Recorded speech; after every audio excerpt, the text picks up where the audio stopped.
Boa tarde a todos, que a paz de Jesus nos envolva e que os bons amigos me ajudem aqui a expor tudo que eu encontrei dentro da obra espírita em relação a esse assunto, a questão espiritual dos animais. Como disse a Sônia, é um assunto polêmico, é um assunto que está dentro da obra doutrinária de maneira muito esparsa. Tem uma informação aqui, tem outra informação ali e assim por diante. Então eu fiz questão de trazer esse conteúdo e mostrar para vocês, porque tudo que eu disser eu vou apontar a fonte. Então eu vou dizer Livro dos Espíritos, LE, questão tal, Livro dos Médiuns e assim por diante, né? Que é para depois vocês possam conferir e tirar suas próprias conclusões e fazer as suas reflexões. Então vamos lá, Valdo, por favor. A questão espiritual dos animais. Bem, quando eu comecei a estudar esse assunto, e eu comecei me perguntando por que os animais sofrem, né? É uma pergunta que também muitas pessoas fazem, porque os animais não têm aquele compromisso da relação de causa e efeito, não têm karma e assim por diante. Então eu comecei a fazer várias perguntas, fui estudando, e ao estudar esse assunto, eu encontrei na Revista Espírita de Kardec, do ano 9, 1866, o primeiro artigo com esse título, As Mulheres Têm Alma. Eu disse, meu Deus, até tu, Kardec, o que é isso, né?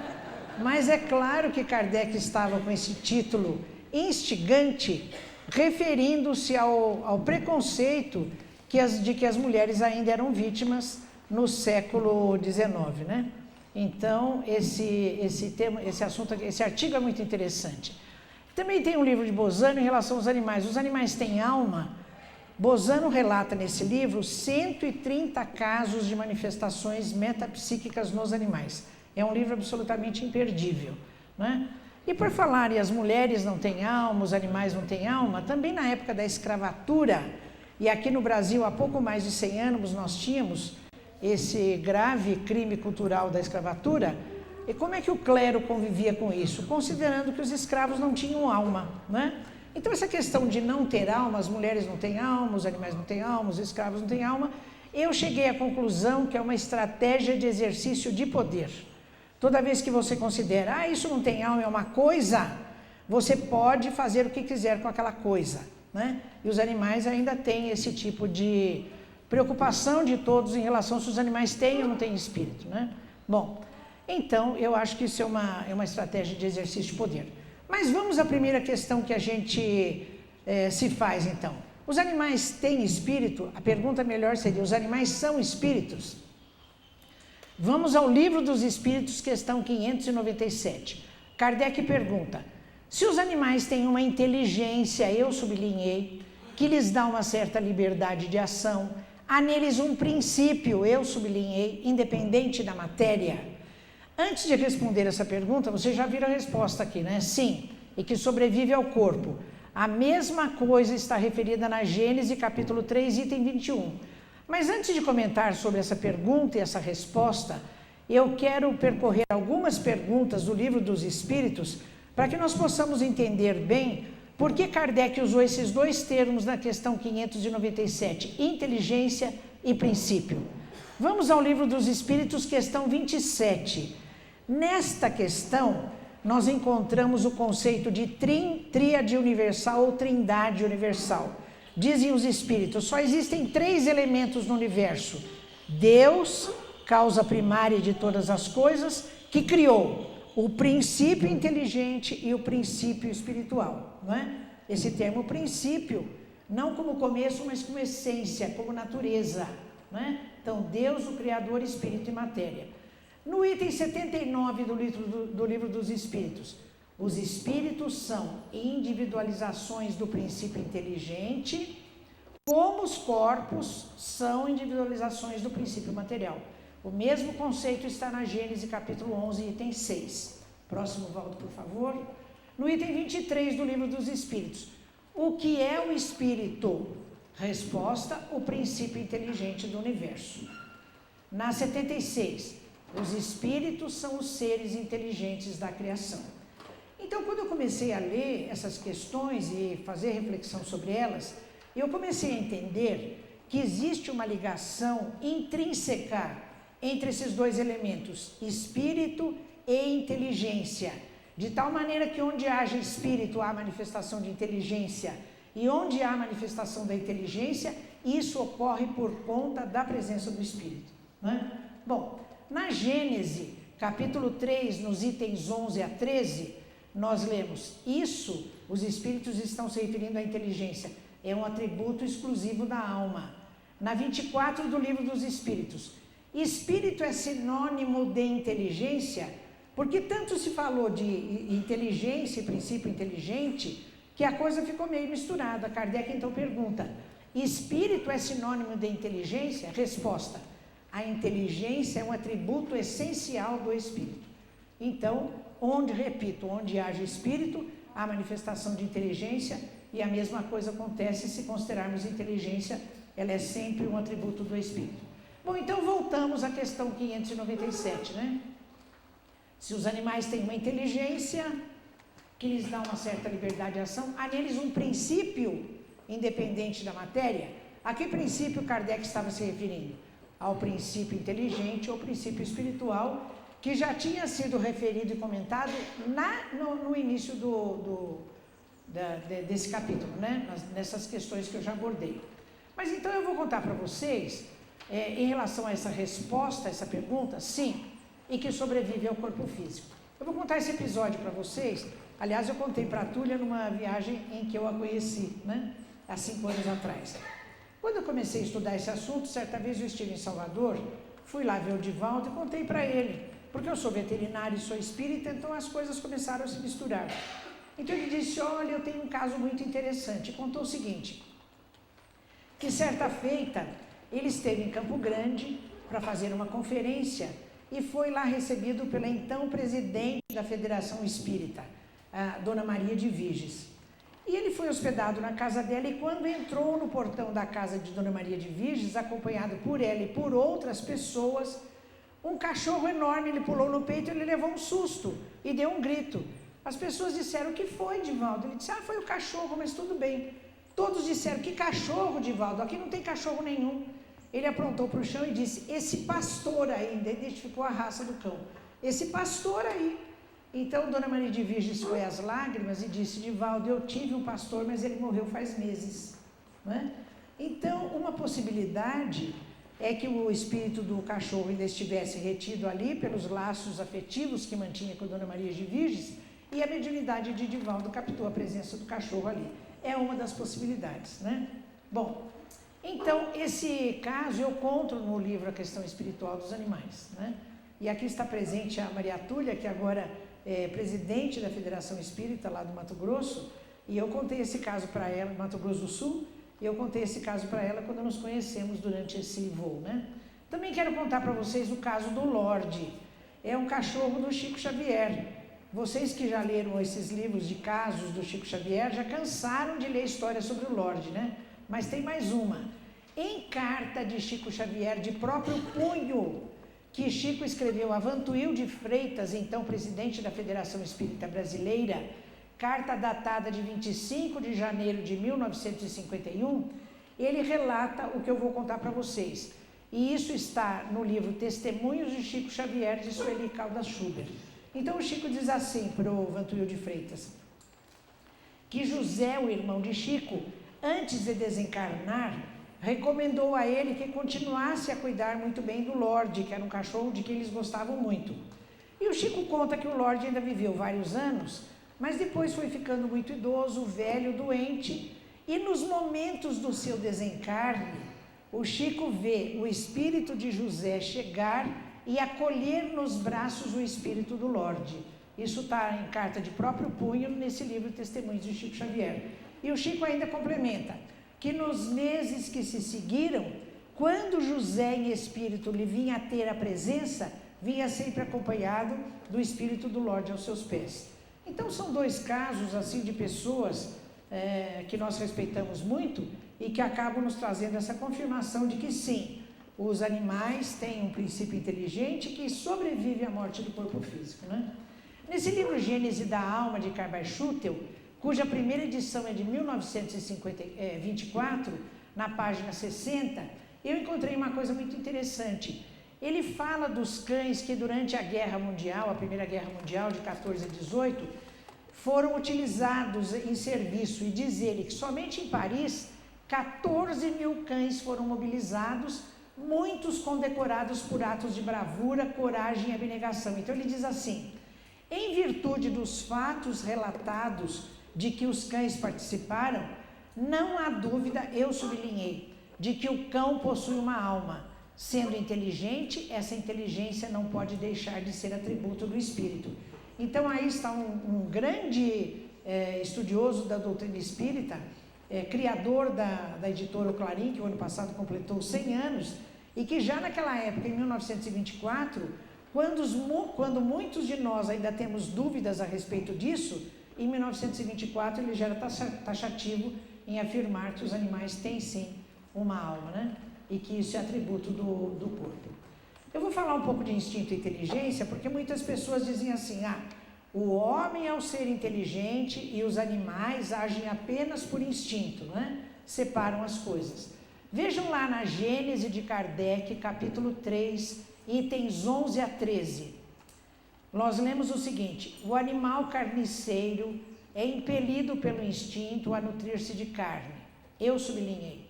Porém, as precauções que ele toma, sua previsão em relação às circunstâncias do momento, são atos de inteligência. Eu fico admirada de, em meados do século XIX, a primeira edição da Gênese é de 1868, Kardec e os espíritos já terem esse discernimento, porque só agora na etologia, ciência do comportamento, nas últimas décadas, é que se considera que os animais têm instinto, tem essa coisa automatizada, mas também tem atos de inteligência, que agem conjuntamente no comportamento com os atos instintivos, né? No Livro dos Espíritos, item 73, nós vemos esta pergunta que Kardec faz aos espíritos: o instinto é independente da inteligência? Entenda-se, é outra coisa, né? Qual é a resposta? Não, o instinto é uma espécie de inteligência. Então, eu entendo que o instinto, ele passa a ser aquela coisa, é um reservatório do nosso arquivo de memória, do arquivo de memória do indivíduo, que contém os atos já aprendidos e que todos os seres fazem automaticamente, né? Essa é a concepção que eu vejo que seja uma coisa mais atual de instinto. Vamos ao Livro dos Espíritos, item 849. Olha a pergunta que Kardec faz. Qual é, no homem em estado selvagem? Eu me permito entender esse estado selvagem aqui, não como estado dos índios, mas estado primitivo do homem em desenvolvimento. Então, qual é no homem em estado selvagem a faculdade dominante? Eu sublinhei. O instinto ou o livre-arbítrio? Resposta: o instinto, né? Porque naquelas nossas primeiras encarnações, ainda nas cavernas, na época da Pedra Lascada, como Homo habilis, a nossa capacidade maior, mais do que a inteligência e o livre-arbítrio, ainda era o instinto. Bom, os animais reencarnam, então o espírito sobrevive à morte do corpo físico. Em Evolução em Dois Mundos, capítulo 5 de André Luiz, nós lemos: as células surgem como princípios inteligentes, renovando-se continuamente no corpo físico e no corpo espiritual. Então, não só os animais reencarnam, os animais gato, cachorro, cavalo e assim por diante, como esse processo de reencarnação e de desencarne, ele já começa no nível celular. E a própria individualidade, André Luiz diz nesse mesmo capítulo, ela já se prende à célula. Cada célula é um princípio inteligente em evolução. E ele diz mais ainda neste capítulo, que os organismos de espíritos superiores, como é o caso do homem e dos mamíferos, eles representam, na realidade, uma grande colônia de células, uma grande colônia de princípios inteligentes em evolução, reforçando o nosso compromisso de gerenciar com responsabilidade essa colônia que está sob a nossa ordenação enquanto encarnados, né? Então, nós administramos aí trilhões de princípios inteligentes em evolução. Na Gênese, capítulo 8, item 7, nós lemos: a progressão da inteligência, entenda-se do princípio espiritual, né? Porque nós já vimos aquela ligação entre inteligência e espírito, a progressão da inteligência vai desde o pólipo até o homem. Pólipo, para quem não é da área, representa aqueles seres bem elementares ainda do reino animal. Próxima volta, por favor. Os animais reencarnam. No item 601 nós lemos: os animais seguem uma lei progressiva como os homens? Sim. Então os animais reencarnam para quê? Para continuar o seu processo evolutivo, né? No item 599 do Livro dos Espíritos: a alma dos animais pode escolher a espécie em que prefere encarnar-se? Resposta: não. Eles não têm o livre-arbítrio suficiente para decidir a espécie em que devam encarnar-se. Várias vezes, conversando com espíritos que me ajudaram nesse estudo, eles disseram que existem espíritos zoófilos no plano espiritual, ou seja, que cuidam do desencarne dos animais e do processo reencarnatório dos animais. O caso do Dom Pedrito, eu pus aqui para lembrar de vocês. O Divaldo uma vez encontrou comigo e disse: Irvênia, eu tenho mais um caso de animais para contar para você. E me contou o seguinte, que o Chico tinha um cachorro chamado Dom Pedrito, e esse cachorro morreu atropelado. O Chico sentiu muito, mas passaram-se alguns meses, o Chico ia andando pela rua, um filhotinho de cachorro lhe acompanhou os passos. Aí o Chico não deu muita importância e continuou a sua caminhada. Emmanuel apareceu para ele e disse: Chico, pare e olhe para esse cachorrinho. Ele disse: por quê? Porque é o Dom Pedrito que está voltando para você. Aí ele pegou o cachorrinho no colo, levou para casa e pôs nome de Brinquinho. Então, segundo o relato do Divaldo, o Brinquinho é a reencarnação do Dom Pedrito, ambos cachorros do nosso querido médium Chico Xavier. Mais uma, por favor, pode ir entrando. Olha o que Emmanuel diz em Alvorada do Reino. No reino animal, a consciência, eu sublinhei, a feição de crisálida. Para quem não é da área, crisálida é aquela fase do desenvolvimento da borboleta, em que depois da lagarta ela tece um casulo e ela fica naquele casulo que depois se abre para liberar a borboleta, né? Então, no reino animal, a consciência, a feição de crisálida movimenta-se em todos os tons do instinto. No reino da inteligência, objetivando a razão pelo discernimento. Quantos de nós são capazes de imaginar que algum animal tenha consciência, não é? A gente diz: nossa, consciência é um atributo da mente humana. Mas naquele livro que eu vou citar depois, do Roger Fuchs, um biólogo americano, e esse livro se chama O Parente Mais Próximo, em que ele relata a experiência de mais de 30 anos ensinando chimpanzés a linguagem gestual, a linguagem dos deficientes auditivos, ele acaba descobrindo no conteúdo mental dos chimpanzés uma série de atributos que nós julgávamos que eram essenciais apenas da mente humana, né? Então, olha aí Emmanuel falando da consciência, a feição de crisálida movimentando-se em todos os tons aí do processo evolutivo. Mais uma, por favor. E para quem acha que os animais não pensam, eu trago esse recado de André Luiz. Vamos lá em Mecanismos da Mediunidade, capítulo 4.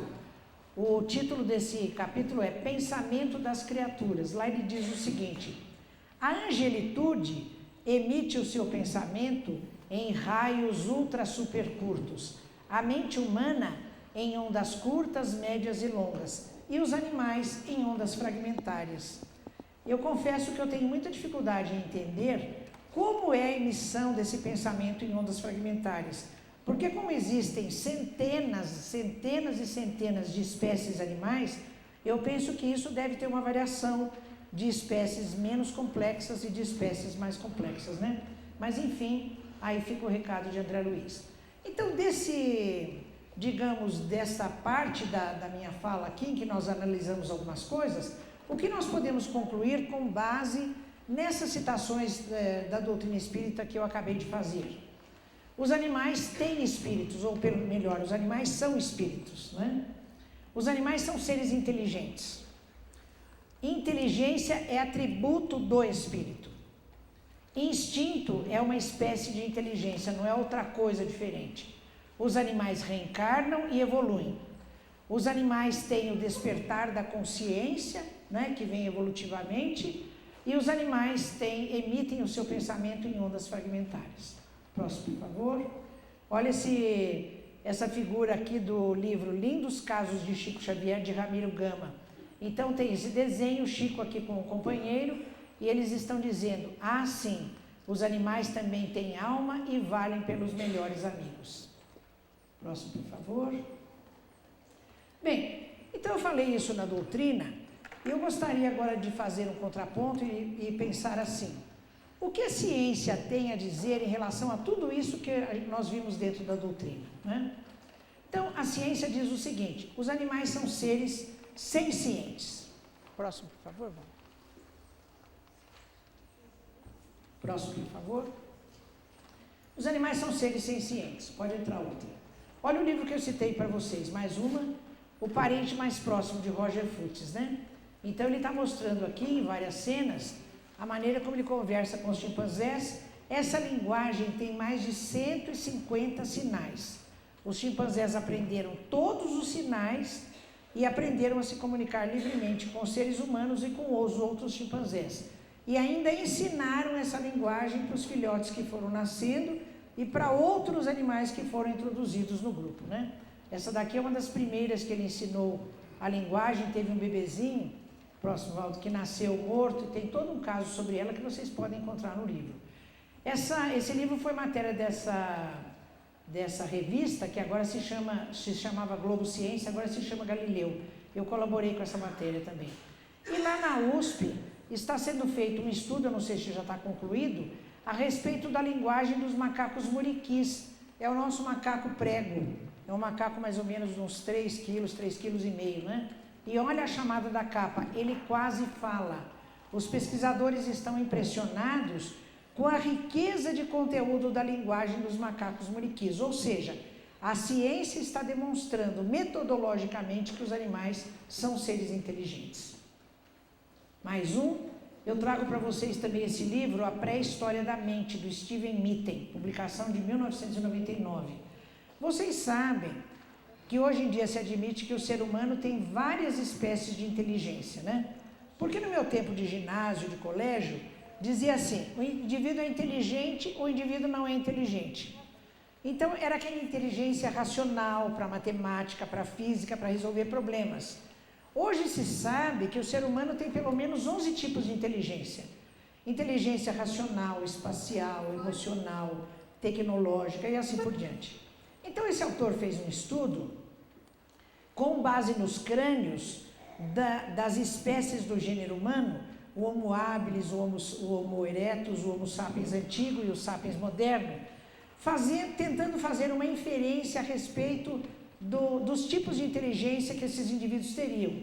E fez esse estudo também em relação a chimpanzés, a gorilas e outras espécies de primatas. E ele também viu que nesses animais também existem vários tipos de inteligência. Por exemplo, os chimpanzés, eles têm inteligência técnica muito desenvolvida, que essa inteligência é capaz de usar instrumentos. Por exemplo, se num tronco de árvore, um tronco velho, existem larvas lá dentro, ele é capaz de pegar um galinho de árvore, fazer um buraquinho no tronco, cutucar lá dentro, ou seja, ele arranja um instrumento e usa esse instrumento, né? Então, essa habilidade de usar, de fazer instrumentos e usar instrumentos é uma habilidade técnica. Em outra experiência com os chimpanzés, eles colocaram um cacho de banana lá em cima, uns caixotes e umas varas que uma encaixava na outra. Ele ficou desesperado para pegar as bananas, mas depois ele foi vendo aquilo, empilhou as caixas, colocou uma vara dentro da outra e conseguiu pegar o cacho de banana, né? Então ele tem uma inteligência técnica bastante desenvolvida. Pode entrar mais um. Este livro aqui é muito importante nesse assunto, olha, Animal Minds, As Mentes dos Animais, do Donald Griffin. O Griffin foi um autor que, juntamente com outro cientista, na década de 60, ele descobriu a maneira como os morcegos se orientam espacialmente. Depois ele começou a se dedicar ao estudo da mente dos animais, e neste livro ele fala de mente desde as abelhas até várias espécies animais. E esse outro aqui, também, A Mente dos Cães. Eu vou citar rapidamente, só para vocês saberem que existe muita literatura na ciência sobre esse assunto. E olha essa matéria aqui da Folha de São Paulo, de 29 de janeiro do ano passado. Papagaio brasileiro também sabe o que diz. Porque a gente vê a toda hora os papagaios repetindo as coisas, né? A gente pensa que ele só repete o que ouve. mas sabe que eles têm conotação semântica do que dizem? Então, se você coloca assim, uma bolinha amarela, uma bolinha vermelha, uma bolinha azul, e você fala, pegue a bolinha amarela, ele sabe qual é a bola amarela. Então, ele tem compreensão a respeito do que ele diz. Então, existe uma pesquisadora lá na USP que está fazendo a sua tese de mestrado, procurando entender o quanto esses animais entendem o que dizem, né? A capacidade semântica. Ele associa a palavra azul com a cor azul, associa a forma de redondo, de bola, de triângulo e assim por diante, né? Então, não só ele faz isso, como ele tem capacidade de generalizar o que ele aprendeu para outras situações. Quer dizer, até os papagaios aqui são, a ciência está demonstrando que eles são seres inteligentes. Vejam esse outro estudo aqui do Gallup, publicado em 1970 na revista Science.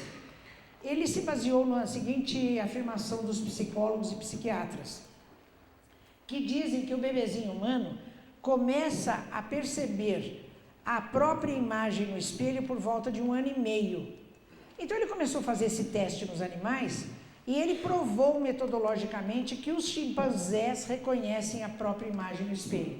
Ou seja, ele tem aquilo que em relação ao ser humano nós chamamos de autoconsciência, né? Então ele diz assim, sem uma identidade própria seria impossível alguém reconhecer-se. Olha esse outro livro do Sheldrake, Rupert Sheldrake. O livro se chama Os Cães Sabem Quando Seus Donos Estão Chegando, de 1999. O Sheldrake é criador da teoria dos campos mórficos. E quando a gente fala em campos mórficos, a gente lembra do modelo organizador biológico do professor Hernani Guimarães Andrade, né? Então, o Sheldrake luta pelo reconhecimento científico de sua tese sobre telepatia animal. Ele acha que os cães sabem quando os seus donos estão voltando para casa e tem interação com as pessoas, não através do fato e de outros atributos sensoriais, mas ele acha que eles se comunicam com seres humanos telepaticamente. Ele é um pouco ridicularizado no meio científico, porque a ciência é assim, qualquer novidade, ela tem muita dificuldade em aceitar, né? Então, alguns consideram que o Sheldrake está sendo muito ousado. Mas eu tenho uma aluna de pós-graduação que foi aos Estados Unidos, ele é inglês, mas existem grupos dos Estados Unidos fazendo esse trabalho, e essa minha aluna falou que viu a demonstração e achou muito convincente. Enfim, é uma coisa que ainda está aí como tese, né? Próximo, por favor. Então, vamos lá, vamos para mais um trecho aqui da minha fala. Bom, se nós vimos que os animais têm espírito, o que a ciência está dizendo hoje está batendo com o que está na obra espírita, né? Os animais são seres inteligentes e assim por diante. Vamos fazer uma outra pergunta. O espírito humano evolui do princípio inteligente dos animais? Questão 606A do Livro dos Espíritos. Pergunta. A inteligência do homem e dos animais emanam de um princípio único? Então a gente já sabe, princípio inteligente ou princípio espiritual. Qual é a resposta? Sem dúvida nenhuma, eu grifei. Mas no homem ela passou por uma elaboração que a eleva acima dos brutos. Na 607, onde cumpre o espírito, entenda-se espírito humano, essa primeira fase. Tudo que está grifado aqui fui eu que grifei. Onde cumpre o espírito essa primeira fase? Resposta. Numa série de existências que precedem o período que chamais de humanidade. Né? Próximo. Então, vamos para frente. Acho que entra mais um, isso. Na 607A do Livro dos Espíritos, nós lemos: a alma humana, entenda-se humana, teria sido o princípio inteligente dos seres inferiores da criação? Resposta: é nesses seres, e continua, que estáis longe de compreender inteiramente que o princípio inteligente se elabora e ensaia para a vida. É um trabalho preparatório, em seguida ao qual o princípio inteligente sofre uma transformação e se torna espírito.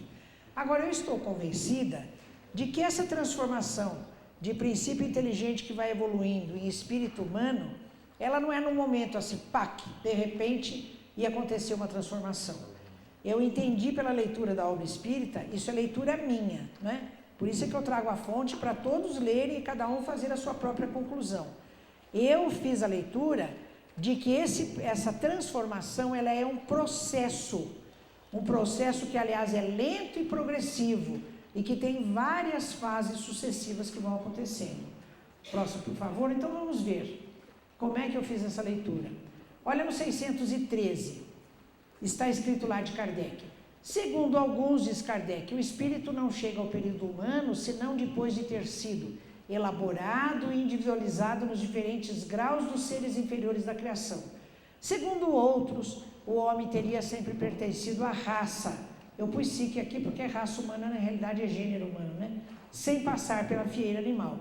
Esse mesmo comentário está na Gênesis capítulo 11, item 23. Então, eu digo para vocês o seguinte, eu estou pessoalmente convencida de que existe um processo evolutivo espiritual desse princípio inteligente que vai estagiando na fieira animal, conforme refere Kardec, até o reino nominal e depois para a angelitude, depois quem sabe lá para frente. Mas Kardec deixou o assunto em aberto, eu penso, porque ele disse, segundo uns é assim, segundo outros é de outra maneira. Então, em nome da doutrina, eu deixo o assunto em aberto, porque eu não quero que a minha opinião pessoal seja falada aqui na tribuna em nome da doutrina, né? No livro dos Médiuns, item 299, eu li lá, como só aos espíritos perfeitos é dado tudo conhecer, para os demais como para nós, há mistérios que eles explicam à sua maneira, segundo as suas ideias. Isso permite a Kardec respeitar a ideia de que, segundo alguns, é de uma tal maneira, segundo outros, é de outra maneira, né? Então, o assunto na nossa doutrina está sempre em aberto e permite discussões. Eu quero lembrar também para vocês que esse assunto polêmico da evolução espiritual e da evolução orgânica, ele já vem de muito tempo. E olha como é que o processo encarnatório tratou das coisas direitinho. Porque Darwin e Kardec foram contemporâneos. Olha que interessante, Charles Darwin, ele nasceu em 1809 e desencarnou em 1882. A Origem das Espécies, o seu livro bombástico, né, que trata do processo evolutivo, a primeira edição, 1859. Vocês se lembram da primeira edição do Livro dos Espíritos? 1857, né? Se bem que na primeira edição, todas essas coisas que eu estou falando para vocês de processo evolutivo e tudo mais, ele está sendo tratado nas últimas perguntas, depois de 500 para frente, que contempla só a segunda edição, né? Mas, enfim, as duas coisas são contemporâneas. Se bem que a partir da edição de 1871, da Origem das Espécies, é que Darwin comenta a respeito do homem inserido no processo evolutivo. E Kardec, que nasceu em 1804 e desencarnou em 1869. O Livro dos Espíritos, primeira edição em 1857, com 501 questões, e a segunda edição em 1860, com finalmente 1019 questões, né? Próximo, por favor. Então vamos à Gênese de Kardec. Gênese, capítulo 11, item 15, primeira edição da Gênese, 1868. Na Gênese, nessa indicação que eu estou mostrando para vocês, olha o título do capítulo, Hipótese sobre a origem do corpo humano. Kardec foi absolutamente racional e metodológico, porque esse assunto tem que ser tratado como hipótese. A ciência trabalha com hipóteses. Então, Kardec foi absolutamente metodológico ao tratar desse assunto como hipótese.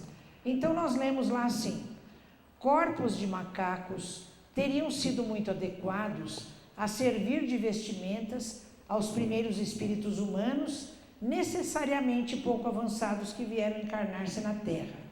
Vocês já imaginaram isso publicado num livro em 1868, né?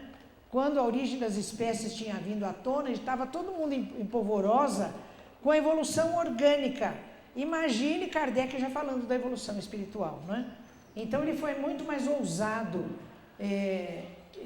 do que Darwin ao tratar também da evolução espiritual. Mas quando eu li isso, meu Deus, espíritos humanos encarnar-se em corpos de macacos, isso não caracteriza a doutrina da metempsicose?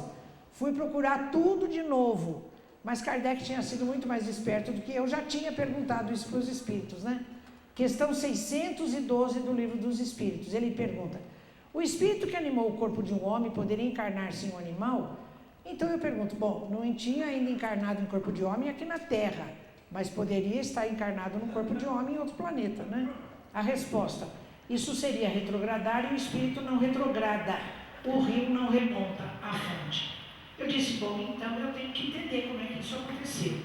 Então, em vários locais, olha, no livro dos Espíritos, da Gênese, existe esse conceito, olha, o espírito entrando no período de humanidade. E isso assim eu sosseguei a minha indagação mental, porque, então, se não é um espírito ainda humano, que está se encarnando pela primeira vez na Terra em corpos de macacos, então, e não é metempsicose, então isso para mim eu entendi. Então são espíritos que estão entrando no período de humanidade, estão fazendo o seu processo evolutivo da fase animal para a fase hominal, assim como nós faremos depois da fase hominal para a fase de angelitude, né? Então é todo um processo. Então vocês podem pesquisar que esse conceito, entrando no período de humanidade, tem vários itens da obra doutrinária de Kardec. Por exemplo, na Gênese, capítulo 11, 16, como não há transições bruscas da natureza, é provável que os primeiros homens que apareceram sobre a Terra pouco diferissem do macaco na sua forma exterior e, sem dúvida, também quanto à sua inteligência. Vocês se lembram daquela questão do Livro dos Espíritos, 849, quando Kardec pergunta se o homem primitivo, qual é a sua capacidade dominante, o instinto ou o livre-arbítrio? E Kardec e os espíritos respondem, o instinto, né? Então é bem essa fase aqui. Os corpos de macacos, continua o texto, deram origem a uma nova espécie humana, a qual pouco a pouco se afastava do tipo primitivo, à medida que o espírito progredia. Eu é que fiz essas marcas de explicação e eu é que sublinhei. Próximo, por favor. A caminho da luz, Emmanuel diz, os antropóides, para quem não é da área, eu vou lembrar que antropos do grego quer dizer homem, e o sufixo oide quer dizer semelhante, ou seja, os primatas, macacos que mais se assemelham ao homem, chimpanzé, orangotango, gorila, né? Hoje são chamados mais modernamente de hominoides. Então diz Emmanuel, os antropóides das cavernas espalharam-se pelo globo, formando os pródromos, os modelos primitivos das raças futuras, as entidades espirituais imprimindo-lhes novas expressões biológicas. Olha aí Emmanuel dizendo que os engenheiros genéticos promovem mutações genéticas nos corpos para facilitar o processo evolutivo, né? E os mensageiros, isso aqui é muito interessante. Em Mensageiros de André Luiz, e a primeira edição é de 1944, Emmanuel faz o prefácio e olha o que ele diz. No chimpanzé, a lei de herança, eu coloquei por minha conta, entenda-se genética, né? Continua, entenda-se no homem com ligeiras modificações. O que é isso? Se não o resultado agora nos anos 2000 do estudo do projeto Genoma Humano e do projeto Genoma dos Antropóides. Porque pelo estudo do projeto Genoma, do ser humano e dos macacos antropóides, a nossa diferença em relação ao chimpanzé é de menos de 1%. É de menos de 1%. Olha aqui Emmanuel falando isso em 1944. No chimpanzé, a lei de herança continua com ligeiras modificações, continua no homem com ligeiras modificações. Eu achei isso absolutamente fantástico. Próximo, por favor. Mais uma. Então vamos lá, olha. Mas pode entrar toda a tela.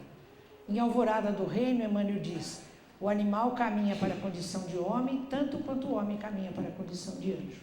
Próximo, por favor. Então, essa pergunta, o espírito humano evolui do princípio inteligente dos animais, né? Então eu considero que dentro da doutrina, é leitura minha, o processo evolutivo está absolutamente sinalizado. Eu acho que tudo que eu li está assim sinalizando que isso é verdadeiro. Mas eu continuo a afirmar aqui que isso é a minha leitura, né? Eu gostaria que cada um fizesse a sua leitura e tivesse a sua própria interpretação. E em nome da doutrina eu deixo o assunto em aberto. Então, o que a ciência tem a dizer? O gênero humano, que tem 4 espécies, evoluiu do Australopithecus. Austral quer dizer sul, Pithecus quer dizer macaco. É uma espécie de macaco cujos fósseis foram encontrados no sul da África há mais ou menos 3,5 milhões de anos atrás, mas apesar de macaco já tinha postura ereta. Eu fiquei tão preocupada com isso que eu fiz lá na USP como aluna especial um curso de evolução humana de um semestre com o professor Walter Neves. E esse dado eu trago de lá. A ciência hoje admite que o gênero humano veio dessa espécie de macaco chamada Australopithecus. Deixa aí um pouquinho, Walter. E esse aqui que eu estou mostrando para vocês, que eu já mostrei essa figura antes, é uma reconstrução do esqueleto mais completo que se tem, que é de uma fêmea, e que os antropólogos e biólogos carinhosamente chamaram de Lucy, né? Então eu vivia falando muito na Lucy. Uma vez eu fui a Londres e fui no Museu de História Natural e vi o esqueleto da Lucy. Eu disse: Lucy, que prazer, há tanto tempo eu falo em você, né? Me deu até uma taquicardia de tanta emoção em conhecer pessoalmente a Lucy, né? Próximo, por favor. Então, olha, o Australopithecus, que é esse aqui, viveu há mais ou menos 3,5 milhões de anos. Aqui já é tudo gênero humano. O Homo habilis há 2 milhões de anos, Homo erectus 1 milhão, Homo sapiens 500 mil anos e a nossa espécie Sapiens sapiens 35 mil anos. Quando eu vejo o nome da nossa espécie, eu falo: mas que beleza, não? Olha o nosso nome, Homo sapiens sapiens, né? A gente está destruindo o planeta, está se guerreando, matando todo mundo, soltando bomba, mas nome bonito nós já temos, né? Homo sapiens sapiens, não é uma beleza? Para quem não gosta de caveira, eu peço desculpas, mas aqui está o crânio das 4 espécies do gênero humano: o Homo habilis, Homo erectus, sapiens e sapiens sapiens. Então é assim, olha, na cabeça nós consideramos 4 regiões, olha, frontal aqui na testa, aqui em cima parietal, aqui atrás occipital e em cima da orelha temporal. Nesses 4 crânios, qual é a parte aqui que vocês acham que mais se modificou? A frontal, né? Inegavelmente a frontal. Sabe por quê? Porque o cérebro que está dentro da cavidade craniana, ele foi se desenvolvendo, e também a parte que mais se desenvolveu foi o lobo frontal.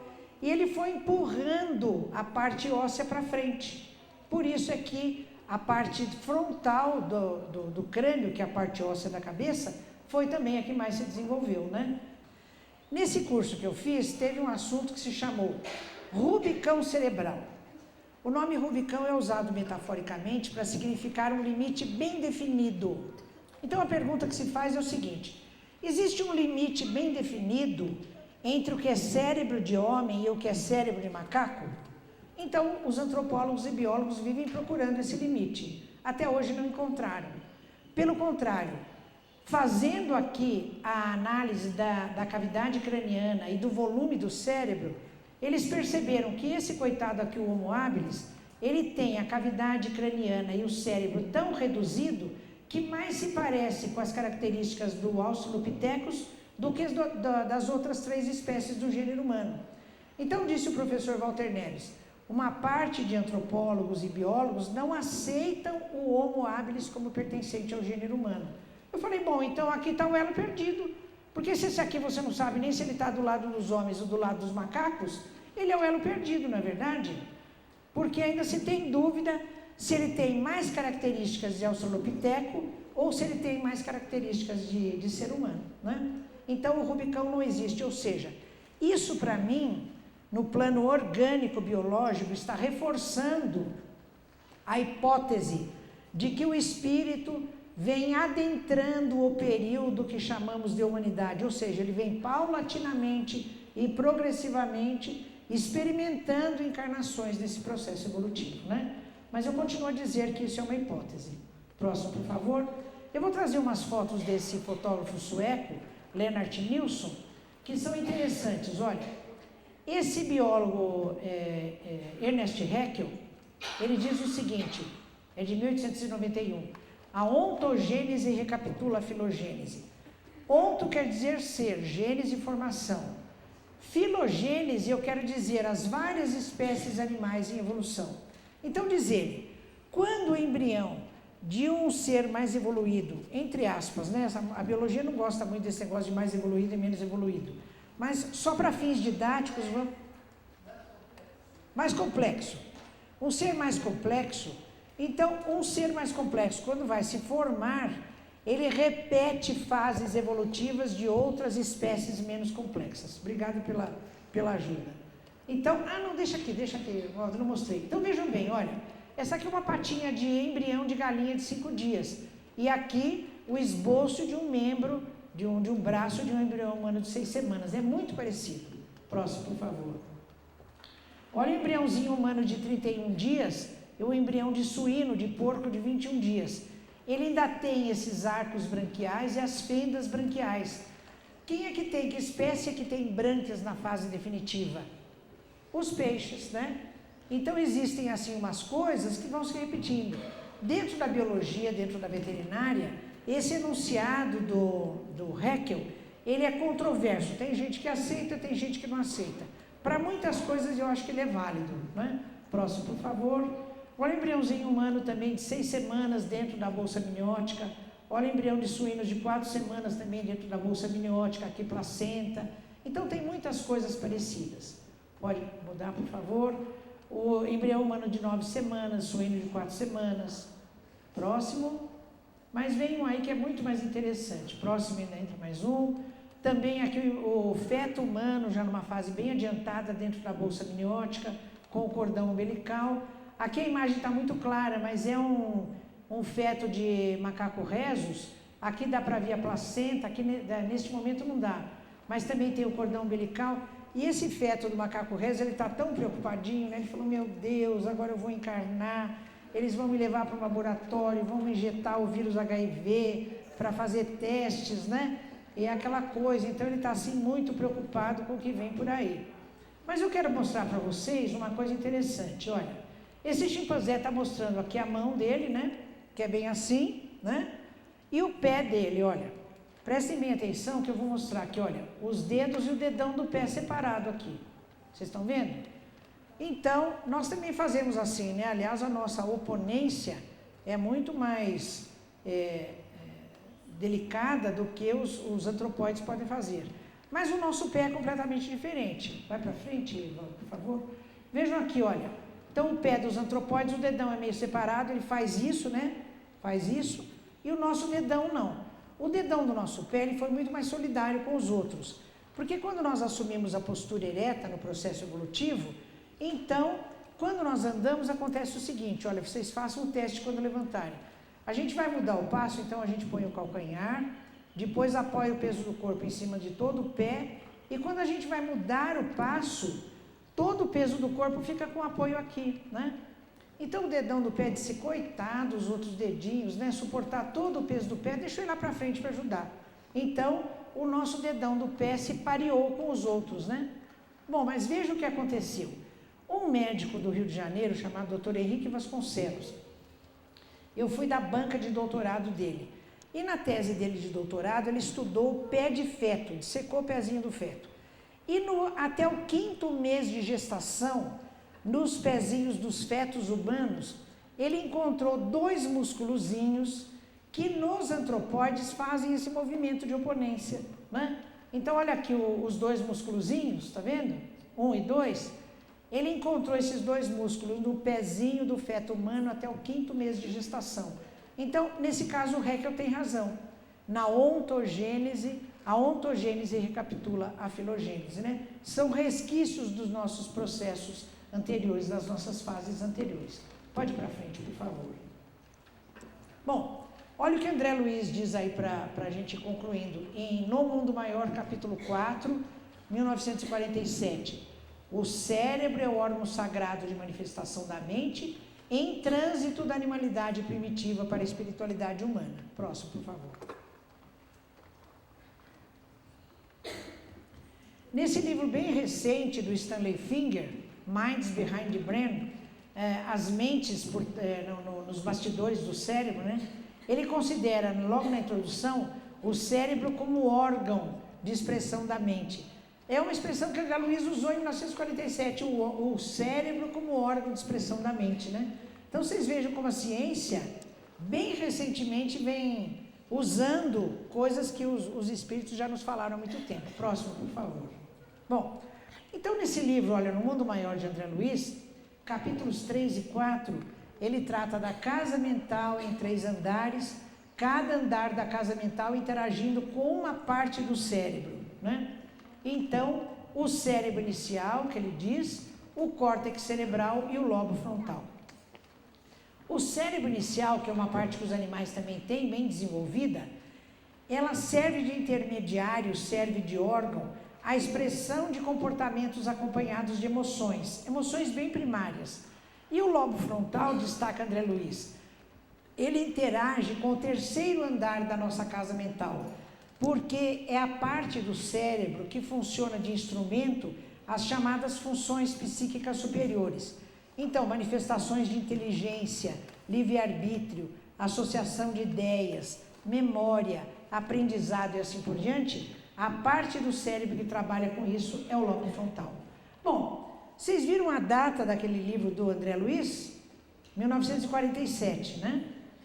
Eu fui estudando e dentro da veterinária eu estudo o cérebro dos animais, encontrei esse trabalho aqui de Paul MacLean, que é um dos grandes neurocientistas das últimas décadas, e esse livro se chama O Cérebro Trino em Evolução, data de publicação 1968. Ele faz exatamente a consideração do cérebro humano evoluindo a partir de 3 blocos, ou constituído de 3 blocos, que fazem esse percurso evolutivo. A primeira formação, diz ele, é o cérebro reptiliano, herdou do estágio dos répteis. O segundo bloco, formação paleo-mamífera, paleo quer dizer antiga, mamíferos primitivos. E a terceira parte do córtex cerebral, formação neomamífera, dos mamíferos mais complexamente desenvolvidos. Então vejam que essa coisa toda do processo evolutivo, que a literatura espírita cuida, tem absolutamente respaldo na ciência das coisas bem atuais, né? André Luiz então diz assim, olha, em Evolução em Dois Mundos, capítulo 11, guarda a criatura humana então consigo, na tessitura dos próprios órgãos, a herança dos milhões de estágios diferentes nos reinos inferiores. Próximo, por favor. Então, quais são as implicações éticas que nós temos em relação aos animais, né? Já que então os animais não são coisas, eles são espíritos, eles têm processo evolutivo, eles têm sensibilidade, têm inteligência, né? E vou aqui em Ernesto Bozano, lembrando que também trabalhou desse assunto, né? Vendo a figura magnífica de Francisco de Assis, os animais têm alma, Gabriel Delany, evolução anímica, André Luiz, evolução em dois mundos. Próximo, por favor. E eu presto uma homenagem a essa grande figura da nossa história brasileira, José do Patrocínio. Como é que vocês se lembram de José do Patrocínio? Grande abolicionista, né, da época da escravatura. José do Patrocínio foi filho de uma escrava negra e de um padre, que certamente não lhe reconheceu a paternidade, mas permitiu que ele se criasse no ambiente da igreja, à custa do que ele se aculturou. Quando adulto, já adolescente, adulto, ele foi para o Rio de Janeiro e se tornou jornalista. E ele tinha no jornal chamado A Notícia uma coluna, e várias vezes o texto dessa coluna foi dedicado aos animais. A revolta que ele sentia pelas crueldades e pelos maus tratos que ele via a que os animais eram submetidos. E ele estava escrevendo um texto, provavelmente este, eu tenho pelos animais um respeito egípcio. Penso que eles têm alma e que sofrem conscientemente as revoltas da injustiça humana. Ele estava escrevendo um texto sobre os animais quando ele sentiu-se mal e caiu sobre o texto e acabou desencarnando sobre esse texto. Então, o último ato desse grande brasileiro abolicionista da causa humana foi também em favor dos animais, né? Então, a minha homenagem a esse grande espírito, José do Patrocínio. Então, os animais, nossos companheiros, é assim que nós temos que vê-los daqui para frente, né? Eu lembro essa passagem maravilhosa do Padre Germano, em Memórias do Padre Germano da Amália Soler, em São da Febe. Tem um trecho que diz, Sultão, Sultão, é o nome do cão dele. Que maravilhosa inteligência possuías. Olha aí o padre percebendo a inteligência do cão. Quanta dedicação te merecia a minha pessoa. Perdi em ti o meu melhor amigo, agora sei que estou só. Esse livro é muito bonito e tem várias passagens em que o Padre Germano se refere a ele. E aí eu aproveito, volta nesse. Aproveito também fazer uma homenagem para minha gata, o último bicho que eu tenho em casa, a Blanquita, né? Eu, quando estou fazendo uma palestra, de vez em quando eu fico pensando, eu fico ruminando, né? Eu sou veterinária e posso usar esse termo. Eu fico ruminando, puxa, como é que eu vou terminar essa palestra e tal? Aí eu levanto do meu computador, vou tomar um cafezinho, fico pensando e volto. E nesse momento eu levantei Eu estava preparando uma palestra que eu fiz no ano passado na festa comemorativa dos 100 anos da editora Clarim, lá de Matão, né? Eu levantei e fui pegar um cafezinho. Quando eu voltei no meu escritório, eu dei com essa cena. Eu já tinha posto a imagem de Jesus no computador e a minha gatinha, como sempre, ela está lá em cima do monitor. Se eu estou estudando, ela está junto comigo, enfim, a minha companheira, né? Eu falei, meu Deus, mas olha que coisa mais fantástica, Branquita, aí com toda essa lealdade dela, esse companheirismo, né? Como o Padre Germano fala do sultão e tantos outros, né, falam dos seus animais, eu também tenho muito a agradecer a todos os animais que eu tive, a lealdade, o companheirismo, as lições de como se conduzir na dor e na doença, né? Então aprendi muito com eles. Então, Branquita, muito obrigada aí pelo seu apoio. E deixo essa mensagem de André Luiz em Missionários da Luz. Aliás, é o mentor Alexandre que fala: a missão do superior é de amparar o inferior e educá-lo. Sem amor para com os inferiores, não podemos aguardar a proteção dos superiores. Apelo em favor dos animais, Carver Schutel, Gênese da Alma, página 118. Então ele diz o seguinte, pode passar, Walter. Ele diz assim: vós que vedes luzes nestas letras que traçam a evolução espiritual, tende compaixão dos pobres animais. Sede bons para com eles, como desejais que o Pai Celestial vos cerque de carinho e de amor. Não encerreis os pássaros em gaiolas, renunciai às caçadas, acariciai os vossos animais, dai-lhes remédios na enfermidade e repouso na velhice. Lembrai-vos de que os animais são seres vivos que sentem, que pensam, que se cansam, que têm força limitada, que adoecem, que envelhecem. Os animais são vossos companheiros de existência terrestre. Como vós, eles vieram progredir, estudar, aprender. Sede seus anjos tutelares, sede benevolentes para com eles, como é benevolente para com todos o nosso Pai que está no céu. Obrigado, Jesus. Obrigado.